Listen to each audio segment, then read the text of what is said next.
নমস্কাৰ গ্ৰহণ কৰিব ছাৰ বাইদেউসকল। সদৌ অসম অপ্ৰাদেশিকৃত শিক্ষক সংস্থাৰ অকণমান খেলিমেলি আছে, বিভাজন আছে, অলপমান আছে। তাৰমানে সেইটো সকলোৱে জানে আমাৰ শিক্ষাগুৰুসকলে। তো এই পৰিপ্ৰেক্ষিতত বৰুণ তৰফদাৰ ছাৰে এটি লিখনি লিখিছে। বৰুণ তৰফদাৰ ছাৰ, তেখেতলৈ অশেষ ধন্যবাদ যাচিছোঁ আৰু তেখেতৰ লিখনিটো মই উপস্থাপন কৰিব বিচাৰিছোঁ। চাব। মাননীয় শিক্ষাগুৰুসকল, নমস্কাৰ ল'ব। সকলোলৈ সংগ্ৰামী অভিনন্দন যাচিলোঁ। গুৰুসকল, আমি সকলোৱে একোজন শিক্ষক। আমাৰ ভেঞ্চাৰ বিদ্যালয়ৰ সমস্যাটোৰ সকলোৱে ভুক্তভোগী। এতিয়া আৰু হয়তো কোনো শিক্ষাগুৰুৰ মনে প্ৰাণে বিদ্যালয়ত শিক্ষাদান কৰাৰ ধৈৰ্য আৰু আজিৰ তাৰিখত নাই। সকলোকে আমুৱাইছে নিশ্চয়। এনে ক্ষেত্ৰত আমাৰ ভেঞ্চাৰ বিদ্যালয়ৰ শিক্ষক শিক্ষয়িত্ৰীসকলক লৈ ল'ৰা ধেমালি কৰি আছে চৰকাৰ উপাধিধাৰী কলেজৰ এজন অধ্যাপকে। তেখেতে জানি শুনি এই শিক্ষক সমাজৰ সৈতে মিছাৰ আশ্ৰয় লৈ চল চাতুৰি কৰি আছে। আমি নীৰৱ দৰ্শক হৈ সকলোৱে কিয় আছোঁ? দুটা গ্ৰুপত 1000 শিক্ষক শিক্ষয়িত্ৰী আছে।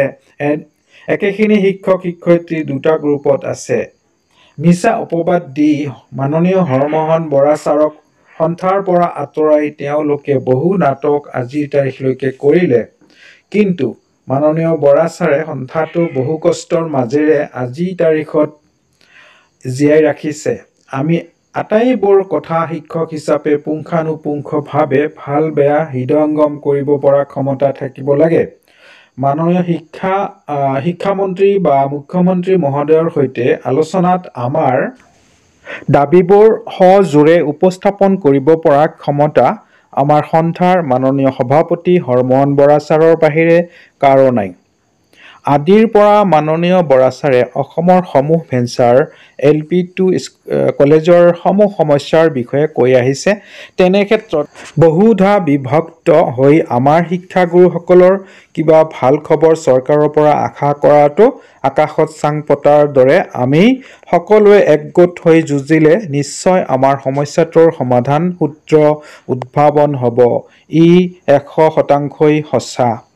চৰকাৰক আমি সুযোগ দিব নালাগে। আমাৰ মাজত ঐক্যভাৱ থাকিব লাগিব।